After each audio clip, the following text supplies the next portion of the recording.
江楚楚把蛋糕砸在夏晚堂头上的时候，奶油顺着她的头发滴到裙子上。那条裙子是程砚洲上个月从巴黎带回来的，花了他半年的工资。夏晚堂当时还心疼他乱花钱。全场安静了大概3秒钟，他听见旁边销售部的小周倒吸一口凉气，前台丽丽的手机啪嗒掉在地上，几百双眼睛全定在他身上，年会大厅的水晶灯晃得人眼晕。台上的主持人举着话筒僵在原地，嘴角还保持着上一个节目留下的职业微笑。江楚楚站在他面前，穿着那件夏晚堂上周刚批了他报销单买的香奈儿套装，手指上还沾着蛋糕屑，下巴扬得老高。他是程砚洲的秘书，整个公司都知道他是程砚洲亲自招进来的，大学毕业才1年，坐的位置比干了8年的老员工都靠前。江楚楚，夏晚堂开口的时候，声音比他自己预想的平静。你是不是觉得我不敢动你？江楚楚笑了一下，涂着正红色口红的嘴唇弯起来，像看个笑话似的看着他。程太太，你该照照镜子，你现在这样子配站在程总旁边吗？台下一片嗡嗡声，有人在拿手机拍。夏晚堂抬起手，把脸上的奶油抹下来，慢慢的，动作很慢，慢到全场都能看清他每一根手指的动作，然后把那坨奶油弹在地上。啪！第一巴掌甩过去的时候，江楚楚的头直接偏到一边，脸上的笑还没收干净，5个手指印已经浮出来了。这一巴掌教你什么叫上下尊卑。江楚楚捂着脸转回头，眼睛瞪得溜圆，还没来得及说话，夏晚堂反手又甩了第2巴掌。这一巴掌叫你别碰，不属于你的东西。江楚楚被打得后退一步，高跟鞋崴了一下，撞在后面的香槟塔上，杯子哗啦碎了一地，酒液溅在她那条香奈儿裙子上，白花花的腿露出来一截。台下已经有人叫出来了，主持人赶紧往旁边躲，生怕被波及。夏晚堂往前逼了一步，江楚楚想躲，第3巴掌已经落下去了。这一巴掌教你别在公开场合犯贱。江楚楚的鼻子开始流血，混着脸上的蛋糕奶油，红红白白一片。她捂住脸蹲下去，夏晚堂一把拽住他后脑勺的头发，把他拎起来，第4巴掌从上往下劈在他左脸上。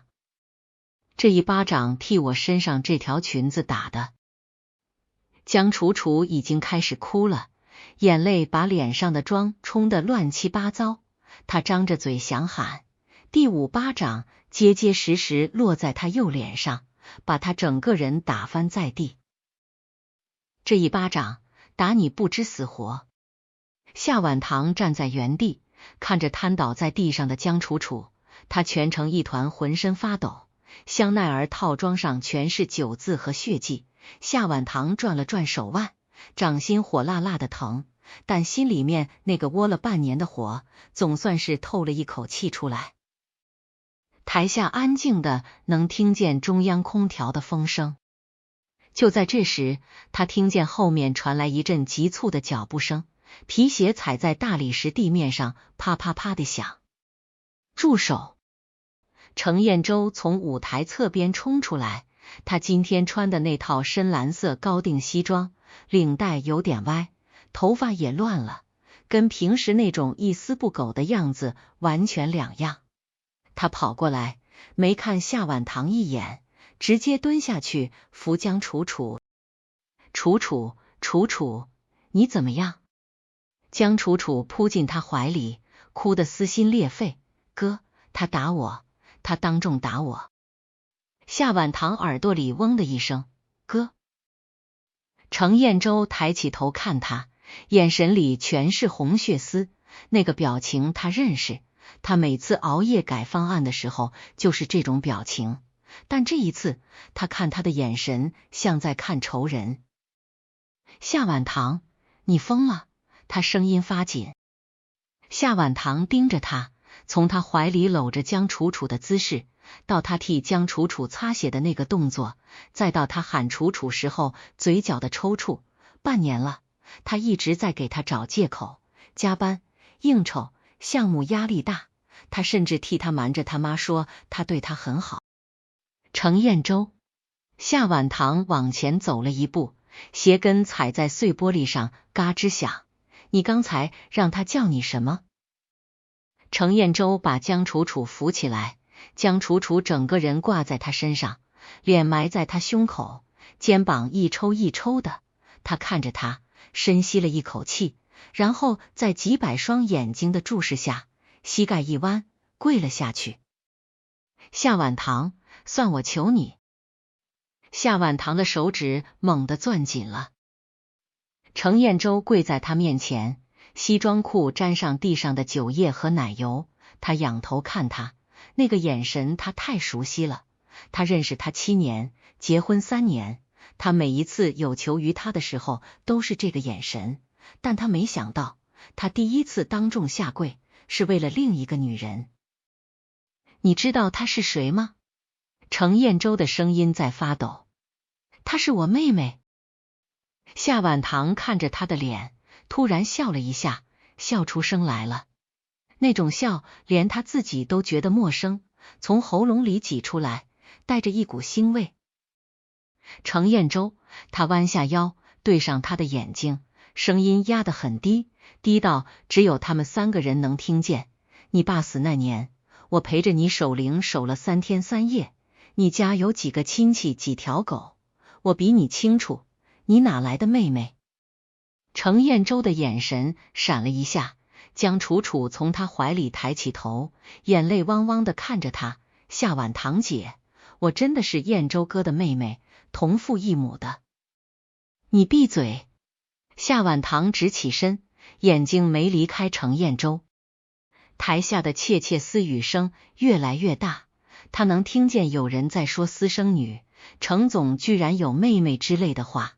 程砚洲还跪在地上，他的拳头握紧了又松开，最后他站起来，抓住夏晚堂的手腕。夏晚堂，给我个面子，有什么事回家说。夏晚堂低头看着他抓着自己的手，那只手3年前给他戴上了结婚戒指，半年前开始，这只手从来没有主动碰过他，现在他终于主动了，当着全公司的面，为了保护一个当众羞辱他，把蛋糕扣在他头上的女人。程砚洲，夏晚堂抬起另一只手，一根一根掰开他的手指。你和我回家，你和他呢？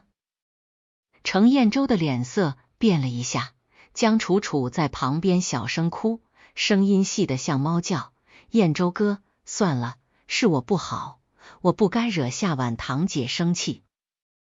夏晚堂不等他说完，转身面对台下，他拿起旁边桌上一个还没开瓶的香槟，手腕一抖，瓶塞啪地弹出去，仰头喝了一大口，然后走到主持人的话筒前，把话筒从架子上拔下来拍了拍，确实有声音。各位同事，他的声音通过音响传遍整个宴会厅。年会继续，该吃吃该喝喝，刚才的事情就当是我夏晚堂送给大家的娱星节目。底下没人动，他笑了笑，怎么，我请客你们不赏脸？销售部的小周第一个反应过来，赶紧鼓掌，接着掌声稀稀拉拉的响起来，最后变成了一片还算体面的掌声。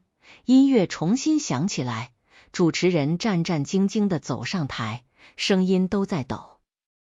夏晚堂回过头，看了一眼还站在原地扶着江楚楚的程砚洲，他嘴唇动了动，想说什么，他没给他机会，转身从侧门走了出去。身后程砚洲喊了一声他的名字，被音乐声盖了过去。走出宴会厅，他的脚步没停，一直走到酒店的消防通道里，门在身后关上，隔绝了外面的音乐声。他靠在墙上，抬手看了看自己的右手手掌，指节上沾着奶油，掌心红得发烫。他从包里拿出手机，按了一个号码，响了2声，对方接起来，一个低沉的男声：夏总。他闭上眼睛，后脑勺抵在冰凉的墙壁上，声音很轻，但很清楚。陈律师准备离婚协议，另外把程彦洲这半年所有的银行流水、通话记录，还有他跟那个叫江楚楚的女人所有能查到的东西全部给我。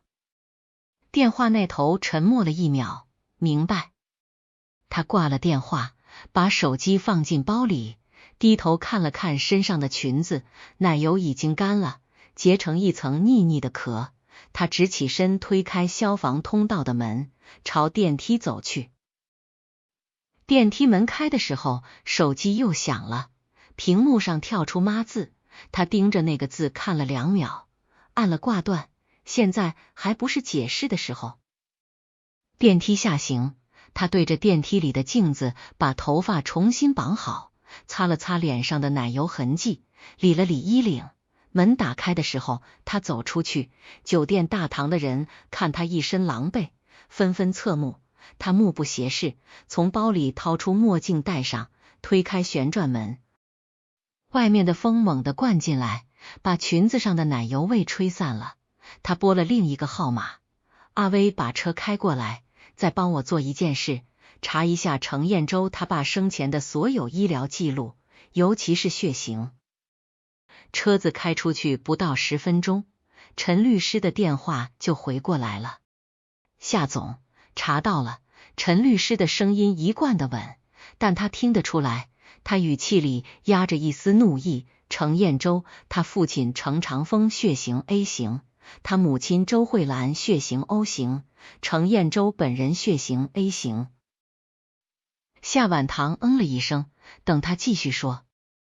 江楚楚血型 AB 型，陈律师顿了一下， A 型和 O 型的父母生不出 AB 型的孩子，这是初中生物。夏晚堂握着手机没说话，窗外的路灯一根一根往后滑过去，像打在水面上的光。另外，江楚楚的出生证明我托人调出来了，父亲一栏空白，母亲叫江秀芳，是程家以前的一个保姆。程长风去世前3个月，江秀芳拿着江楚楚的头发去做了亲子鉴定，鉴定结果是没有血缘关系。夏晚堂闭上眼睛，心里那个结终于开始松动。也就是说，程彦洲在撒谎。我声音很轻。是的，而且不止这一件事。陈律师继续说，您让我查的银行流水，程彦洲半年来通过5、6个壳公司从您名下转走了至少4000万，还有江楚楚名下有一套全款房，买在他入职城市的第2个月，付款方是程彦洲的私人账户。夏晚堂睁开眼，眼睛里干得很，够了，把证据整理好，明天早上送到我办公室，还有亲子鉴定那个，多复印几份。挂了电话，他转头看向窗外，程彦洲这个名字在舌尖上滚过去，带着一股馊味。7年前他追他的时候，他爸妈还活着，他们夏家的生意正红火，他一个穷小子站在他家别墅门口等了他4个小时，只为了送一盒他亲手做的寿司。那天下着雨，他把寿司藏在怀里，拿出来的时候还是热的。他爸当时说这小伙子有诚意，现在想想，可不有诚意吗？有诚意到用7年时间一口一口吞掉他夏家。车到了家，他推开门走进去，房子里灯全开着。程彦洲先他一步回来了，他坐在沙发上，领带已经扯掉了，衬衫领口敞着，面前的烟灰缸里堆了3个烟头。他抬头看他，眼睛通红。夏晚堂，你刚才在年会上的行为太过分了。夏晚堂站在玄关，慢条斯理的换鞋，脱外套。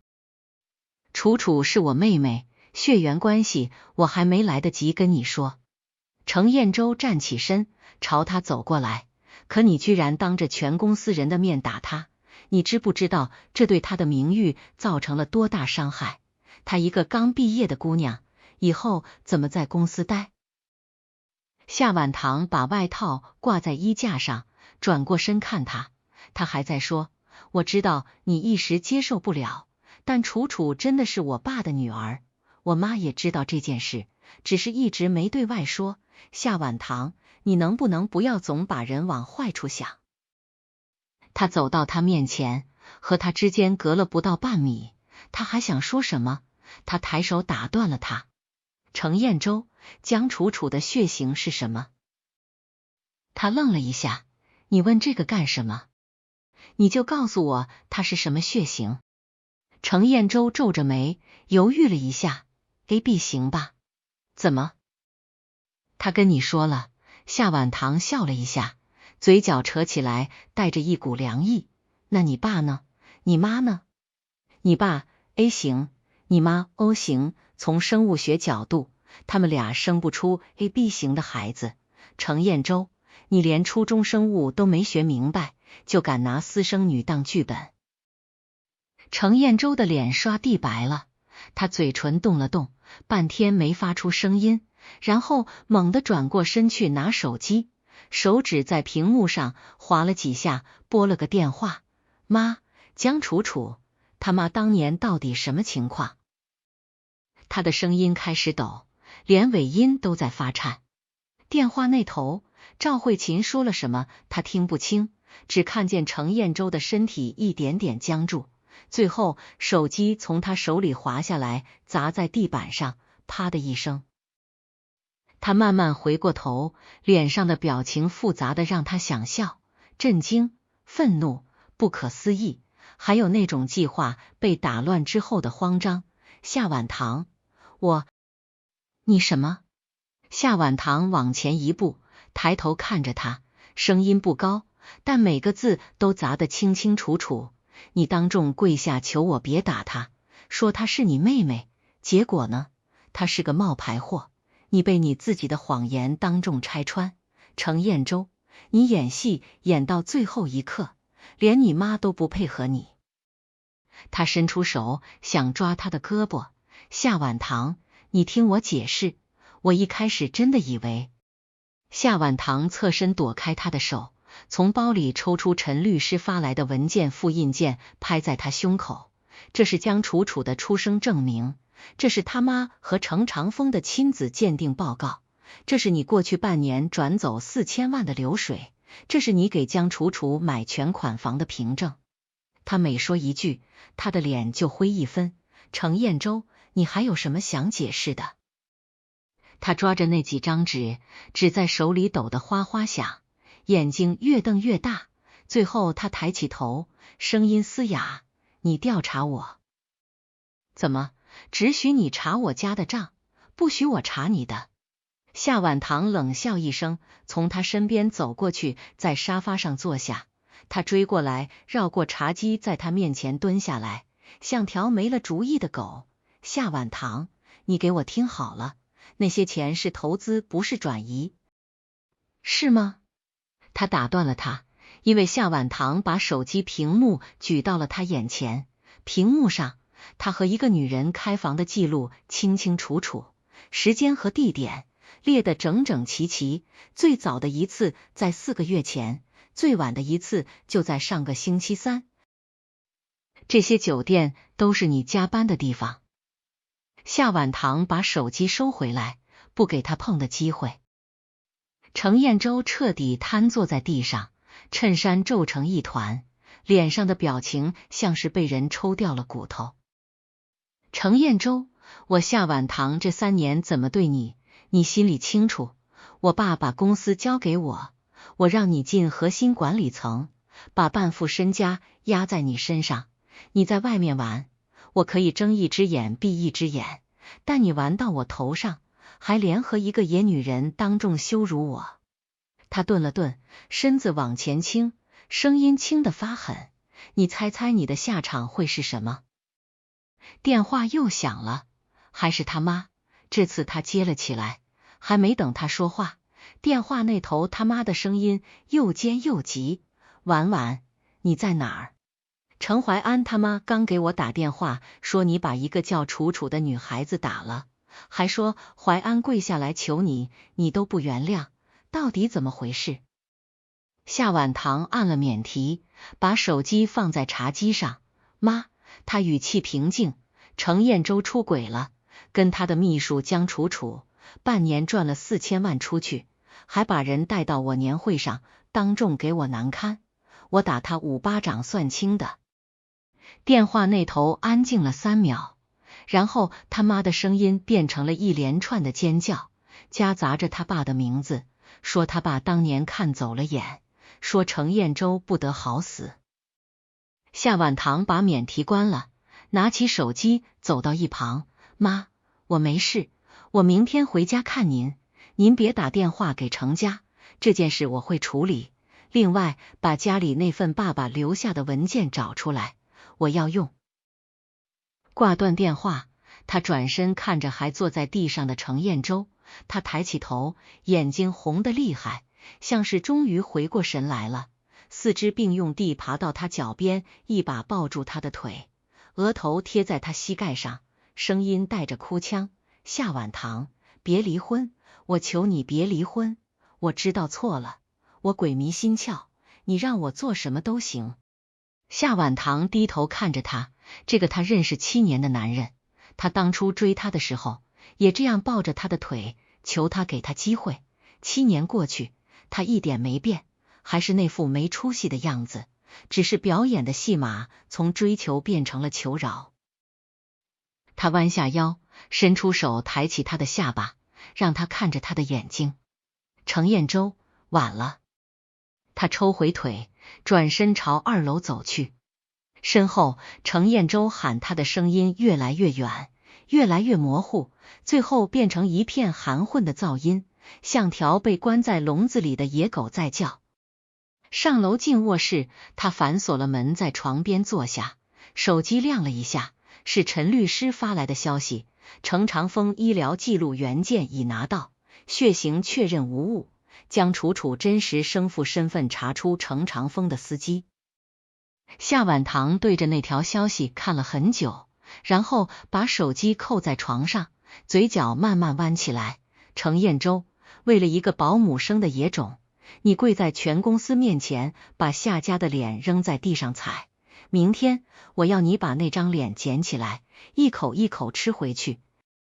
他是被楼下的争吵声吵醒的，天刚擦亮，程彦洲一整夜都没上来。他推开卧室门，走到楼梯口，听见客厅里赵慧琴的声音尖得像刮玻璃：你跪了吗？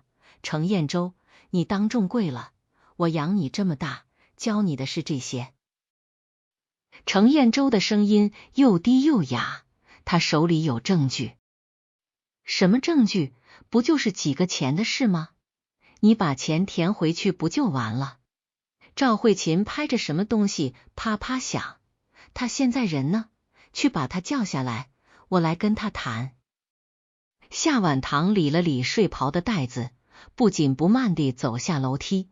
赵慧琴听见动静抬头，看见他站在楼梯半途，原本叉着腰的手飞快地放了下来，脸上的怒意1秒钟切换成笑容，变脸速度比什么都快。婉婉啊，起来了。赵慧琴迎到楼梯口，仰头看着他，满脸堆笑。妈给你煲了汤，在厨房热着呢，你先坐着，妈给你盛一碗。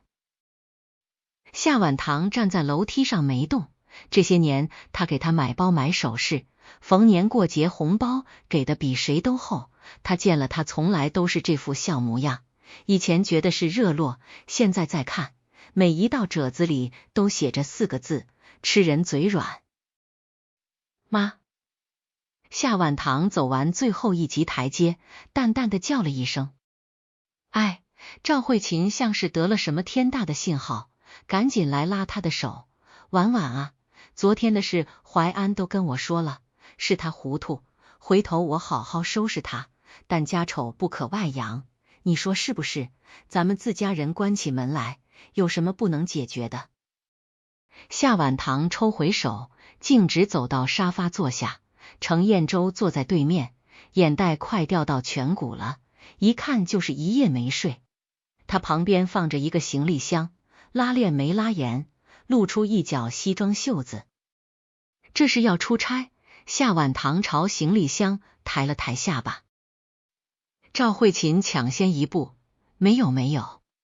淮安说想搬出去冷静2天，我给他骂了一顿。两口子过日子，哪有不吵架的？分什么居啊？夏晚堂笑了笑，没接话。赵慧琴凑过来挨着他坐下，身上的香水味熏得他头疼。他压低声音，做出掏心窝的样子。婉婉，妈知道你委屈，这样家宴，今天晚上我把家里人都叫来，淮安当众给你道歉。楚楚那边我去打发他，让他离开公司，以后再也不出现在你面前，你看行不行？夏晚堂偏过头看了他一眼。赵慧琴今年60了，保养得不错，皮肤比他妈还细，手里捏着一个翡翠镯子，那镯子是他50大寿时夏晚堂送的，50多万。妈，家宴可以。夏晚堂开口。赵慧琴眼睛一亮，但江楚楚必须到场。赵慧琴脸上的笑容僵了一瞬，又说：他不是顾家的人吗？家宴不叫他不合适吧？赵慧琴跟程砚洲对视了一眼，眼神里闪闪烁烁。过了几秒，他咬了咬牙：行，我叫他来。婉婉你说什么都行，只要你肯给淮安一个机会。夏晚堂点点头，起身往楼上走。走到一半，他停住，回头看了一眼客厅里的母子俩。妈，他声音平静，汤我不喝了，您留着给程砚洲补补吧，这半年他挺累的。赵慧琴的脸色变了变，强撑着笑，哎，好好。夏晚堂转身上楼，给陈律师发了一条消息，今晚家宴，带人过来，所有资料备齐。再联系王警官，就说我这边需要报一个职务侵占的案子。发完消息，他坐在梳妆台前，镜子里的人眉眼间透着一股冷。他拿起口红，沿着唇线慢慢描，描得比平时红，比平时深，像在给自己画上战甲。晚上7点，程家老宅，程长风虽然不在了，程家的排场倒没落下。赵慧琴把家宴摆在了老宅的中餐厅，一张圆桌坐了10几个人，程砚洲的几个叔伯婶娘都在，还有几个叫不出名字的远亲。夏晚堂穿了一条黑裙，头发全部挽起来，耳垂上是他妈当年的嫁妆，一对老坑翡翠，灯光下透着绿光。他走进餐厅的时候，一桌人齐刷刷地看向他。赵慧琴迎上来，压低声音：楚楚，我说了。他一会道。夏晚堂笑了笑，在主位旁边坐下。程砚洲坐在他右手边，身上换了套家居服，但整个人坐得板正，跟要赴刑场似的。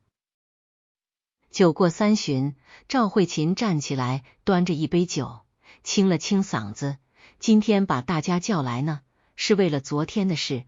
大家也听说了，淮安和楚楚之间有些误会，让婉婉受委屈了。今天淮安当着全家人的面给婉婉赔不是。他朝程砚洲使了个眼色，程砚洲慢慢站起来，端起酒杯转向夏晚堂，嘴巴张了张，还没说话。门外传来汽车引擎声，然后是高跟鞋踩在石板路上的咯嗒声。门推开，江楚楚站在门口，她穿着一身白裙，素面朝天，头发披散着，楚楚可怜。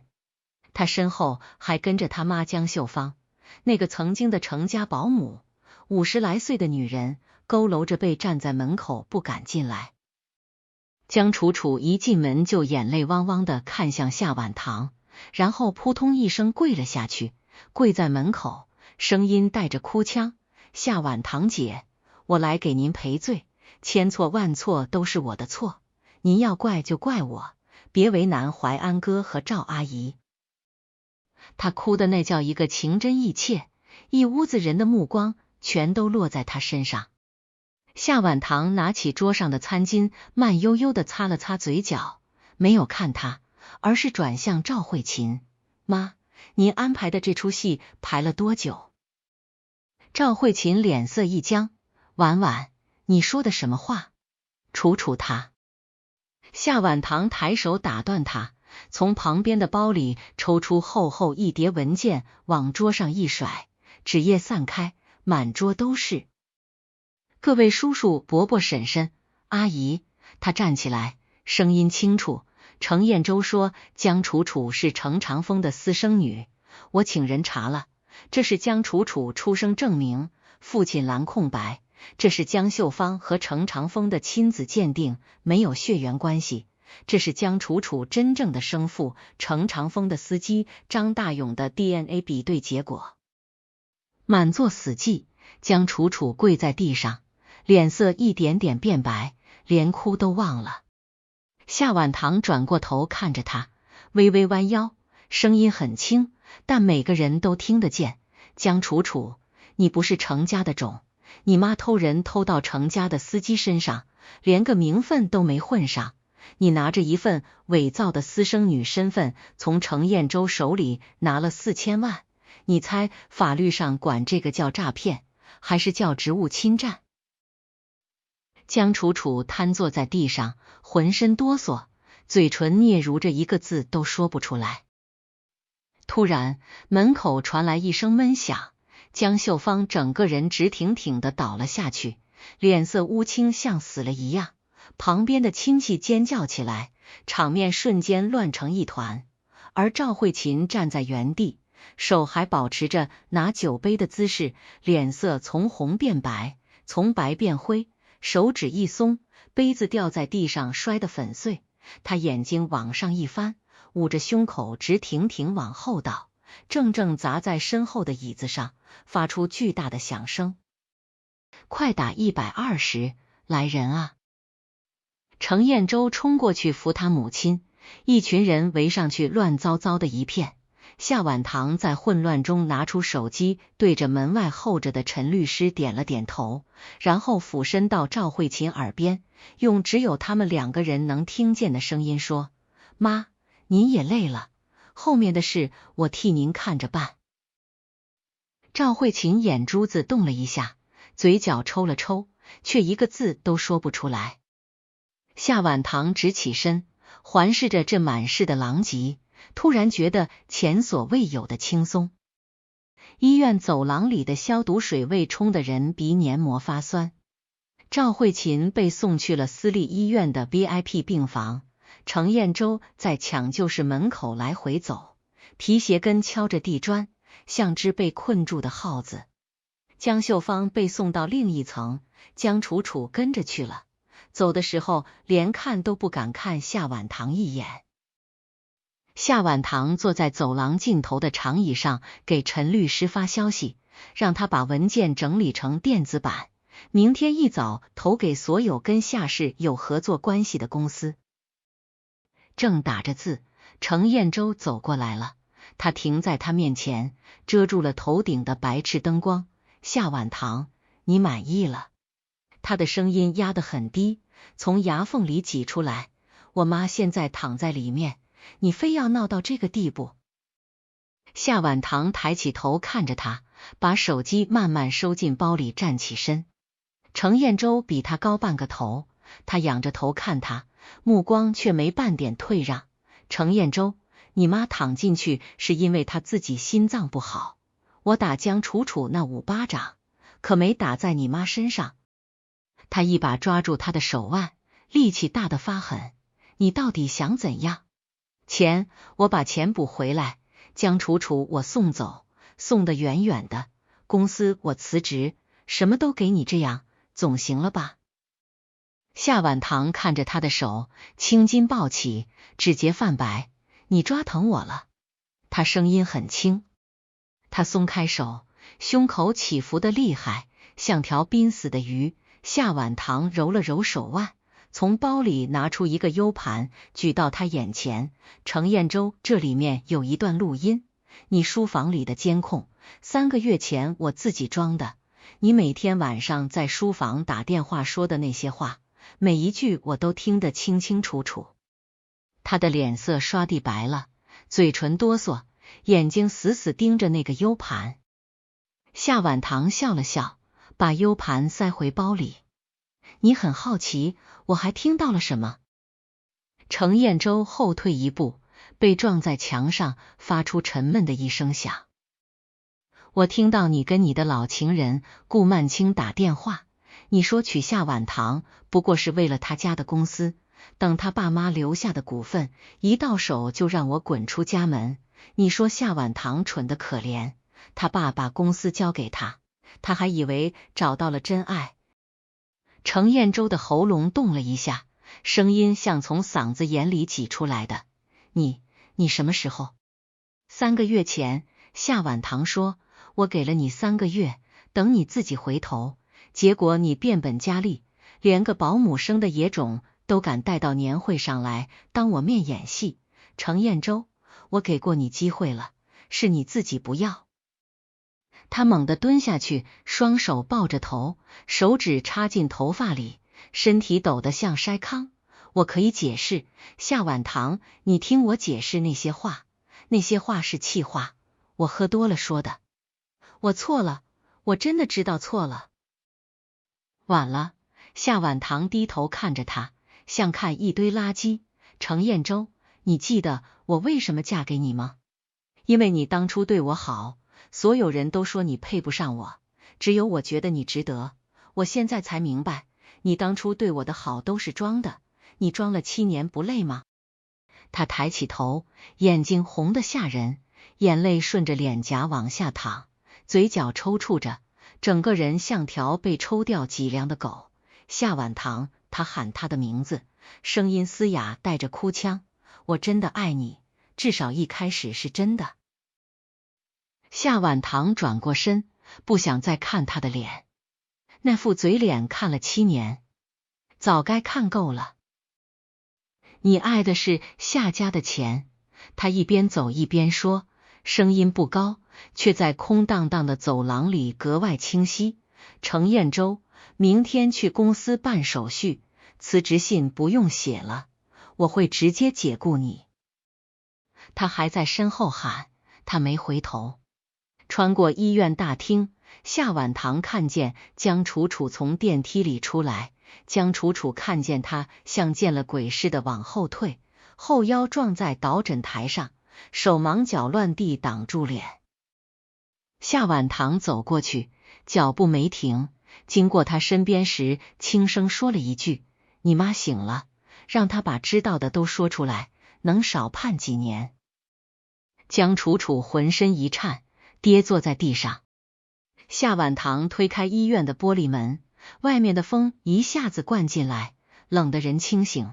手机响了，是陈律师，夏总，王警官那边立案了，江楚楚涉嫌职务侵占和诈骗，明天上午10点，警方会去公司带人。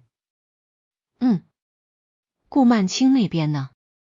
查到了，顾曼青是程彦洲大学时的女朋友，现在经营一家广告公司，主要业务来源都是夏氏集团的外包合同。过去1年，程彦洲以夏氏的名义给他签了至少7000万的单子。夏晚堂眯起眼睛看着远处城市的灯火，嘴角慢慢弯起来。7000万，有意思。陈律师准备起诉顾曼青的公司商业欺诈，另外夏氏所有跟他公司的合作，明天全面终止。挂断电话，他上了车，后视镜里，程彦洲从医院大门追了出来，狼狈地在停车场里跑，喊他的名字。夏晚堂踩下油门，车子像离弦的箭一样窜了出去。后视镜里程彦洲越变越小，最后变成一个模糊的黑点，消失在夜色里。他打开车载音乐，一首老歌在车里响起来，那是他爸最喜欢的歌。小时候，他常带着他开车兜风，一边开一边哼，他跟着旋律轻轻哼了2句，鼻子一酸，眼眶热起来。爸，对不起，我看错了人。但从现在开始，不会了。第二天一早，夏氏集团大楼门口围了一堆记者，长枪短炮架在花坛边上，标题他都替他们想好了。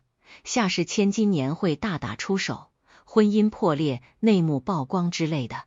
夏晚堂开车从地下车库进去，电梯直达顶层。陈律师已经在办公室等他了，旁边还坐着一个人，他的小叔夏青山，他爸的亲弟弟，现在替他代持着一部分股份。夏青山今年48，头发已经花白，但精神很好，见了他就笑。婉婉，你小叔我昨晚看到新闻了，那一巴掌打得真解气。夏晚堂笑了笑，在他对面坐下。陈律师把几份文件摊在桌上。夏总，股权代持协议、婚前财产公证、离婚协议书都准备好了。夏晚堂拿起离婚协议书扫了一眼，点点头。程彦洲那边通知了吗？通知了，9点会到。陈律师看了看表，还有半个小时。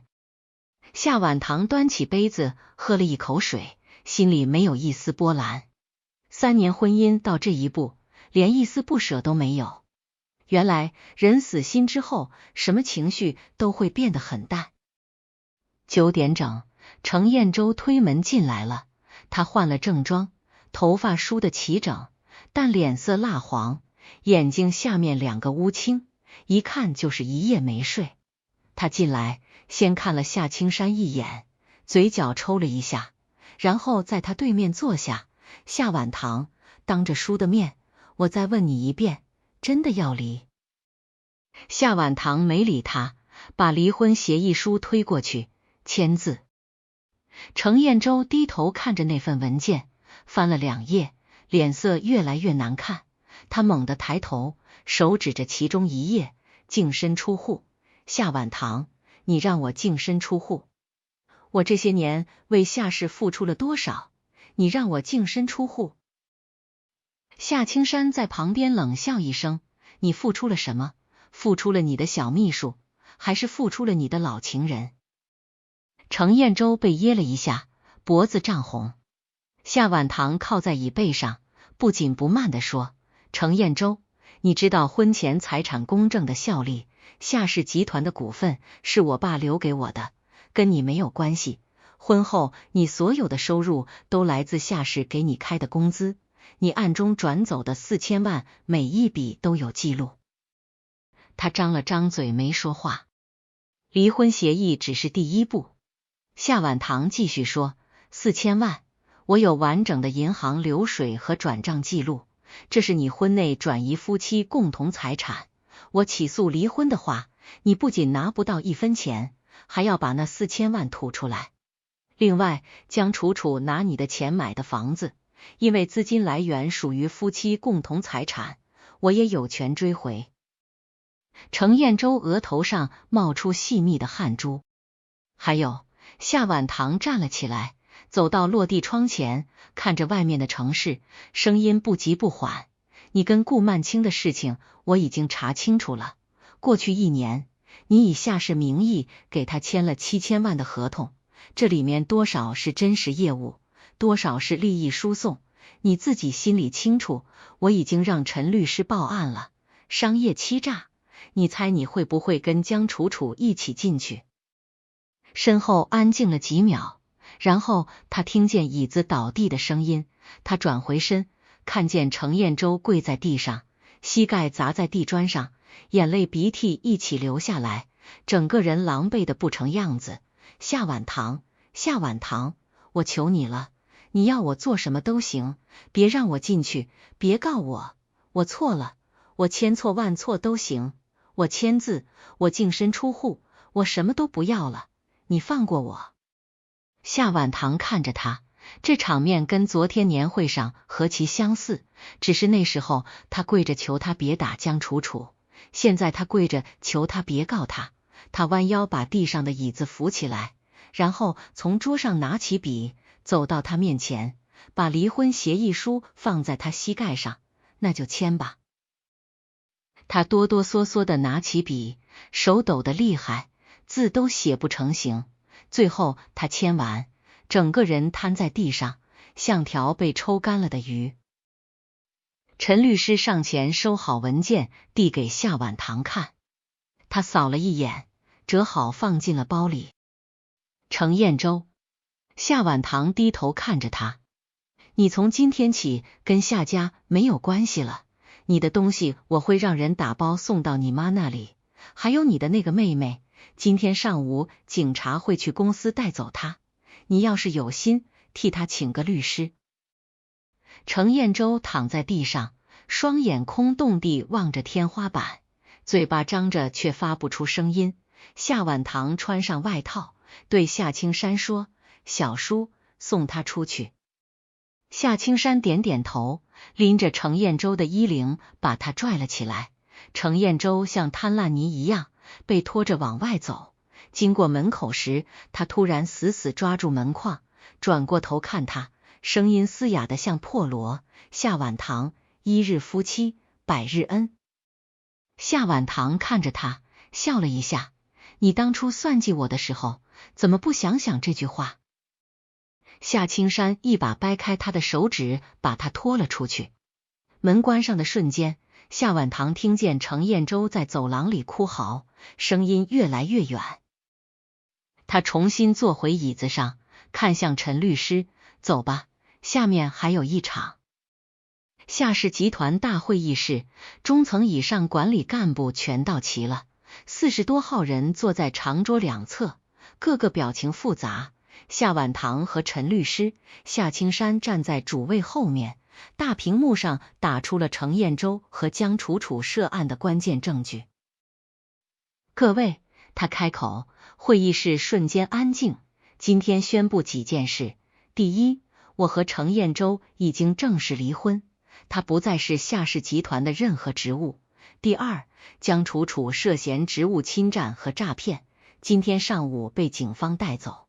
第三，公司所有跟顾曼青旗下曼青广告的合作，即日起全面终止。底下的人面面相觑，有人点头，有人面露喜色。销售总监老朱第一个开口：“夏总，我们部门早就觉得顾总程彦洲跟那个曼青广告不对劲了，一个从来没听过的公司，拿的合同比我们最大的代理商还多，只是不敢说。”财务总监跟着附和：“4000万那个，我当时也觉得有问题，但是顾总压着不让查。”夏晚堂抬手示意他们安静，过去的事我不会追究。他扫视着在场的每一个人，但从现在起，夏氏只有一个总经理，就是我夏晚堂，以前程彦洲的亲信。如果现在自己提出来，我还按正常流程走，要是不提被我查出来了。他顿了顿，声音冷下来：“商场上的事就别怪我不留情面。”会议室里鸦雀无声。夏晚堂走到门口，拉开门，外面站着2个穿着制服的警察，旁边是满脸泪痕、双手被铐住的江楚楚。他看见夏晚堂，眼泪又涌出来，嘴唇颤抖着，像是想说什么，但被警察带着往电梯口走了。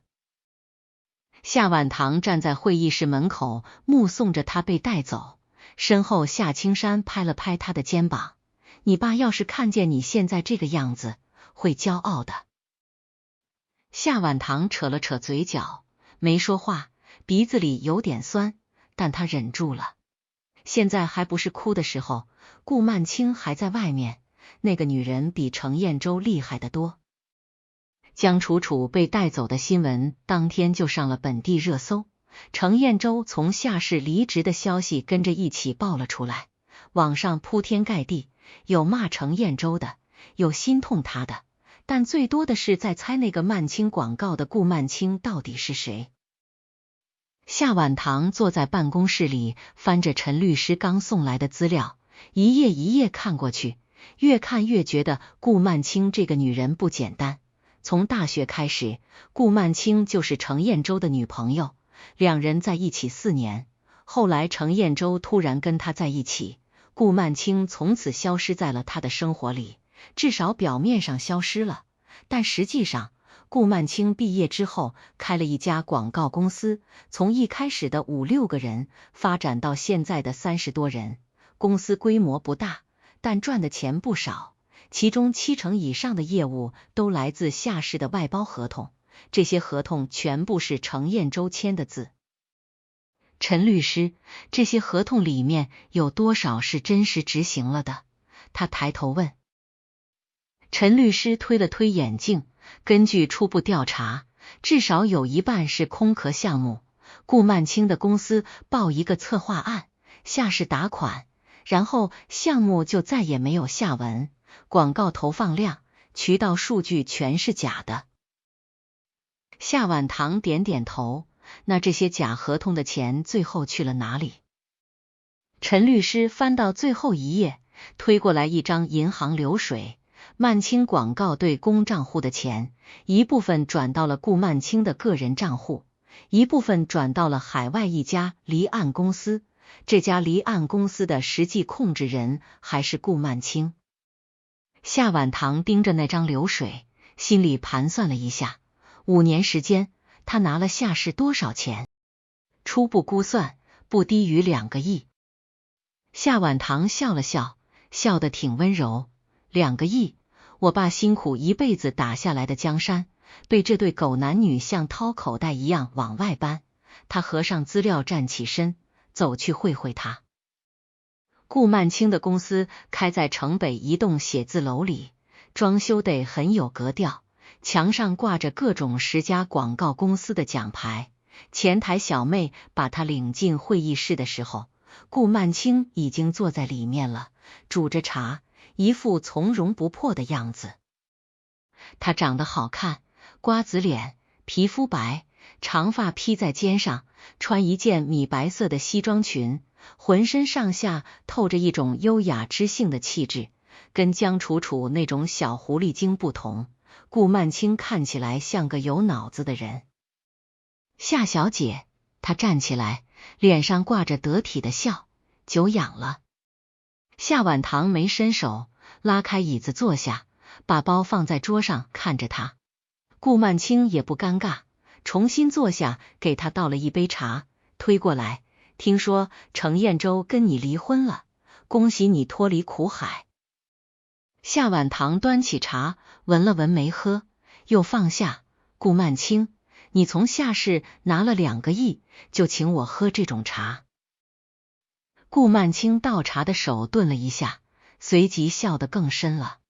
夏小姐说的哪里话，我们做广告的，跟夏氏的合作都是正经业务往来，每一笔钱都有合同，有账目，有交付成果。那你怎么不问夏氏有没有兴趣看那些交付成果？夏晚堂抬起眼看着他，目光带着一丝玩味。顾曼青脸上的笑终于僵了一瞬，但他调整得很快，放下茶壶，姿态依旧优雅。夏小姐，我知道你现在很生气，但商业上的事情讲究的是证据。如果贵公司觉得合作有问题，可以走法律程序，我们公司会全力配合。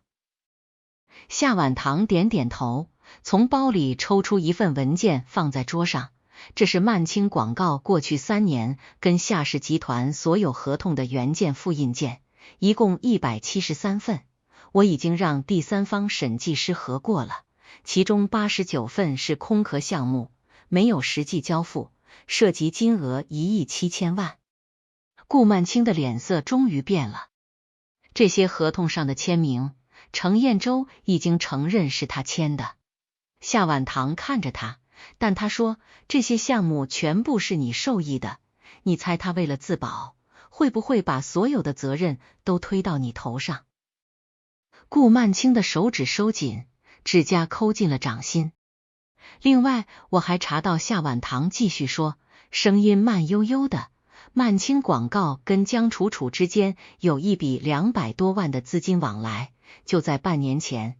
顾曼青，我很好奇，你是用什么办法让江楚楚心甘情愿帮你演那出私生女的戏？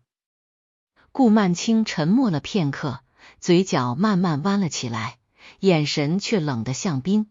夏晚堂，你确实比我想的聪明。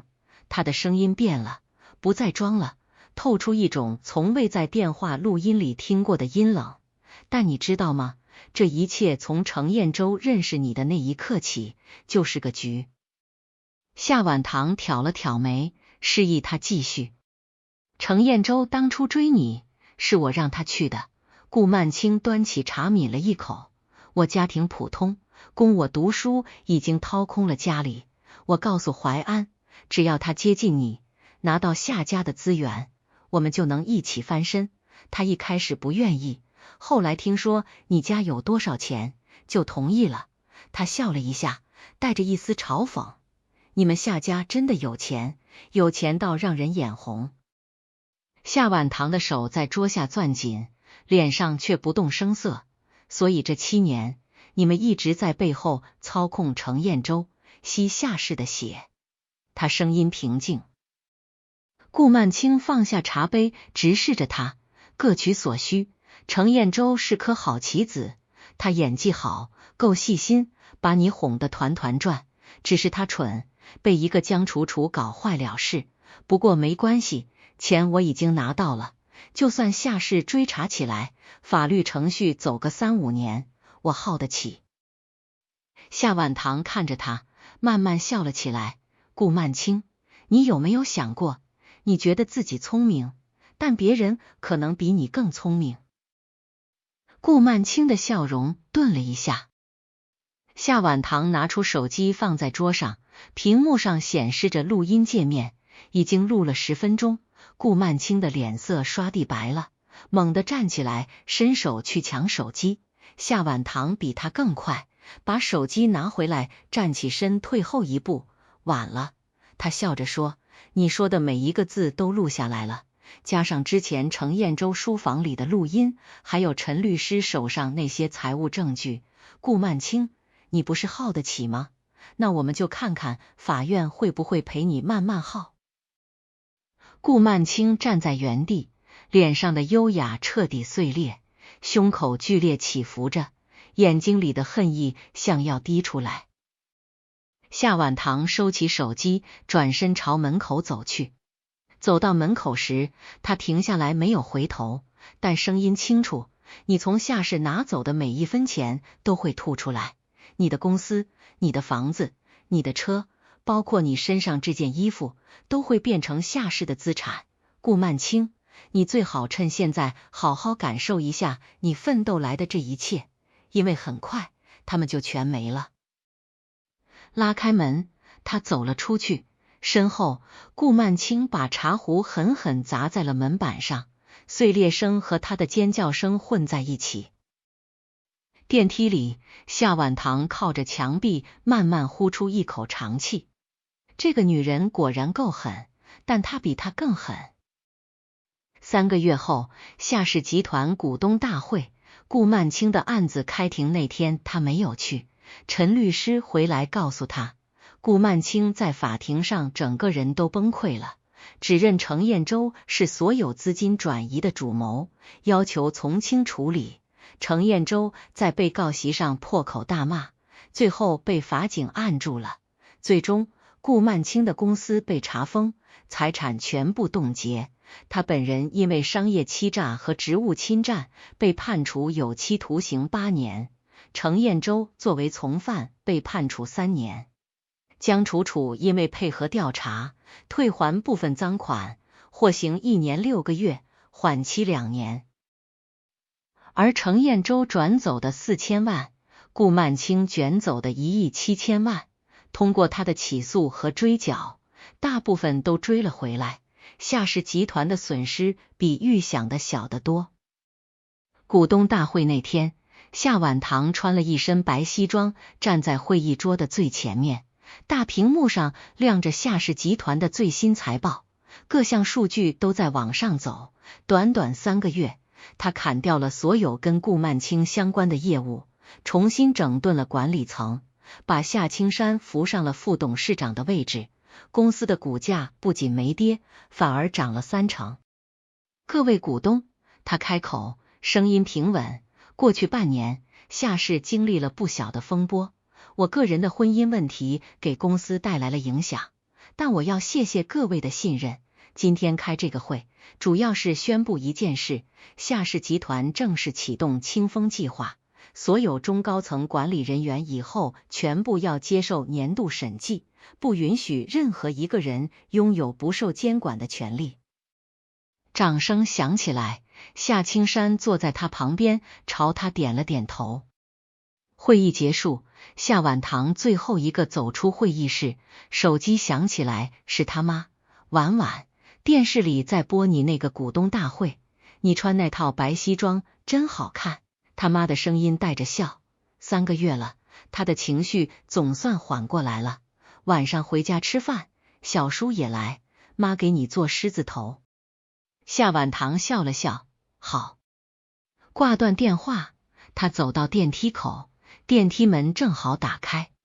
陈律师从里面出来，手里拿着一份文件，脸色不太好。夏总，有个事。夏晚堂停下脚步，怎么了？陈律师把手里的文件递过来，程彦洲在监狱里通过律师申请跟您见面。还有赵慧琴女士今天上午去了公司说要见您，被前台拦下了。她现在的意思是程彦洲坐牢了，她老了没有依靠，希望您念在以前的婆媳情分上。夏晚堂摆摆手，不见，告诉他我给过程彦洲机会，是他自己不要。陈律师点点头，收起文件，又说还有江楚楚今天被正式开除，人事那边已经备案了，他母亲江秀芳昨天去世了。夏晚堂脚步顿了一下，然后继续往前走。知道了，那些人的消息以后都跟我没有关系了。他走出公司大门，天阴着像要下雨，门口的花坛边，一个女人站在那里，头发花白，佝偻着身子。看见他出来，他犹豫了几秒，然后跌跌撞撞地跑过来，是赵慧琴。她变化太大了，以前的精致全没了，脸上的皱纹深得像刀刻。他跑到夏晚堂面前，想抓他的手又不敢，只是不停地说，婉婉，妈知道你恨怀安，但他好歹叫了你3年老公，妈求你了，给他个机会，减几年刑也好啊。夏晚堂看着他，这个曾经在他面前摆足了婆婆架子的女人，现在卑躬屈膝的求他，像条被雨水打湿的老狗。赵阿姨，他开口，声音很淡，您别叫我妈，我和程彦洲已经离婚了，他犯的是国法，不是我不放过他，您如果有话，去跟法官说。赵慧琴的眼泪一下子涌出来，整个人软了下去，像要跪下。夏晚堂后退一步，没让他碰到自己，您保重。他转过身朝路边走去，阿威已经把车停在那里，上了车他闭上眼睛，3个月了，该了的都了了，可是心里有个地方总还是空空的。车子开到江边时，他让阿威停车，推开车门走上江堤。风很大，带着江水的腥味。他站在江边，看着远处的城市，灯火一点一点亮起来。手机又响了，是他妈发来的消息，你爸书房的花开了。夏晚堂笑了一下，鼻子发酸。7年前有个男人从这里路过，帮他捡起了掉进江里的丝巾，他笑着问他叫什么名字，说一定会再见到他。7年后的今天，那个男人在监狱里，而他把自己的丝巾紧紧攥在手里，再也不会让任何人捡走。他转身沿着江堤慢慢走，鞋跟踩在石板路上，一下一下，像在给自己打着节拍。雨落下来的时候，他没有躲，就让这场雨把过去洗干净吧。夏氏集团的新时代，从今天开始